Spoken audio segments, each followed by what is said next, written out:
ہوتی ہے، وہاں خلا ہی خلا ہوا کرتا ہے، وہاں گھروں میں بد اعتمادی ہی بد اعتماد ہوتی ہے، وہاں گھر ٹوٹے کرتے ہیں، پھر وہاں گھر نہیں آباد ہوا کرتے، وہاں گھر نہیں بنا کرتے۔ مغرب کی گندگیاں ہم لیں گے تو مغرب کی طرح ہمارے گھر بھی ڈوبتے ہوئے نظر آئیں گے، وہاں تو ہر دوسری عورت کو طلاق ہے، ہر دوسرا بیٹا حرام کا ہے۔ لیکن جب وہ گندگیاں ہمارے ہاں آئیں گی اور اپنی نبی کی زندگی چھوڑیں گے، پھر رسوائی ہمارا مقدر بنے گی، پھر ذلت اور رسوائی ہم بھی اپنے گھروں میں خاندانوں میں دیکھیں گے۔ تو یہ حیا کا حکم ہے کہ پردے کا اہتمام ہو، اس کا تذکرہ فرمایا، پھر آخرت کا تذکرہ، اور پھر ایمان والوں کو تلقین فرمائی، اللہ سے ڈرو، زبان صحیح رکھو۔ زبان صحیح ہوگی تو سارے اعمال ٹھیک ہونے لگ جائے۔ زبان سیدھی ہو، سچائی پر ہو، سچی بات ہو، اچھی بات ہو، اس کا تذکرہ فرمایا۔ پھر اللہ نے مسلمانوں پر ایمان کے اور اسلام کی ذمہ داریاں اور احکامات کی ذمہ داریاں ڈالی، اس لیے کہ اللہ نے انسان کو عقل و شعور دیا، عقل و دانش عطا فرمائی، سوچ اور فکر عطا فرمائی، لیکن اس نے اس ذمہ داری میں بڑی کوتاہی کی، ذمہ داری میں بڑی کوتاہی کی، اس کا تذکرہ فرمایا۔ پھر سورہ سبا ہے، سبا قوم سبا ایک قوم کا نام ہے۔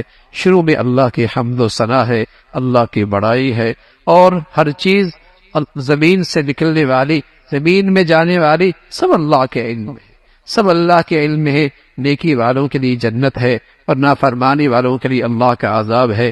حضرت داؤد علیہ السلام کا تذکرہ ہے، اللہ نے حضرت داؤد کو ایک صنعت دی تھی لوہے کی، وہ آپ کے ہاتھ میں آتا تو نرم ہو جایا کرتا تھا، آپ زرے بنایا کرتے تھے، اور آپ کو اللہ نے آواز بھی خوب دی تھی، ایسی شاندار آواز تھی، پرندے بھی رک جایا کرتے تھے آپ کی تسبیح اور آپ کا کلام سننے کے لیے، پہاڑ بھی یوں لگتا تھا آپ کے ساتھ کلام پڑھنے لگے ہیں۔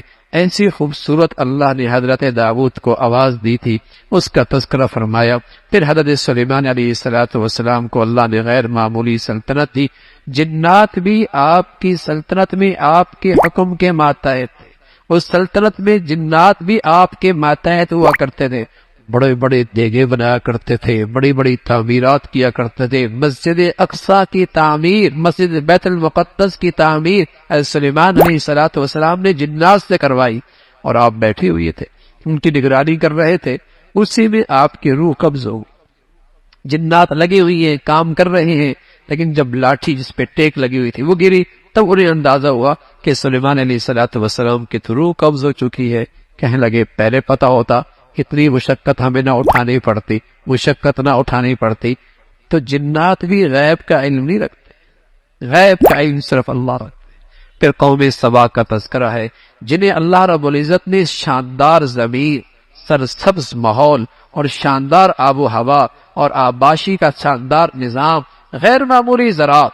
ایک آدمی سر پہ ٹوکر رکھتا اور ایک باغ سے گزرتا، کونے پہ نہیں پہنچتا تھا کہ بغیر ہاتھ لگائے درختوں سے کے پھلوں سے اس کا ٹوکرا بھر جایا کرتا۔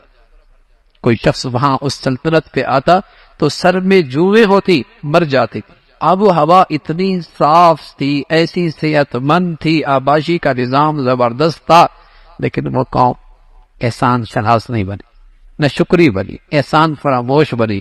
اللہ رب العزت نے وہی زندگی کے نقشے، پانی کے بڑے بڑے ڈیم، پانی کا بڑا نظام، وہی ان کے لیے موت کا نقشہ بنا، اور ساری کھیتیاں، ساری زراعت سیلاب کے نظر ہو گئی، کچھ باقی نہ رہا، اور بیری رہ گئی، کانٹے دار جھاڑیاں رہ گئی، کچھ نہیں۔ فرمایا ناشکری کرنے والوں کو ہم ایسی عبرت کا نشان بناتے ہیں اور ایسی سزا دیتے ہیں۔ اس کا تذکرہ پھر آخرت کا تذکرہ ہے، کس طریقے سے جنت جہنمی آپس میں ایک دوسرے سے الجھیں گے اور ایک دوسرے پہ الزام لگائیں گے کہ تو نے ہمیں گمراہ کیا۔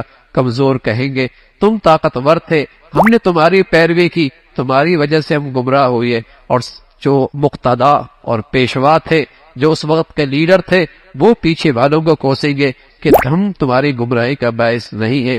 دنیا میں ایک عام غلط فہمی ہوتی ہے کہ دنیاوی لحاظ سے خوشحالی ہو تو وہ سمجھتا ہے شاید اللہ مجھ سے راضی، شاید اللہ مجھ سے راضی، شاید اللہ مجھ سے بہت راضی ہے۔ فرمایا یہی چیز بس اوقات آدمی کو گمراہی کے اندر مبتلا کر دیتی ہے۔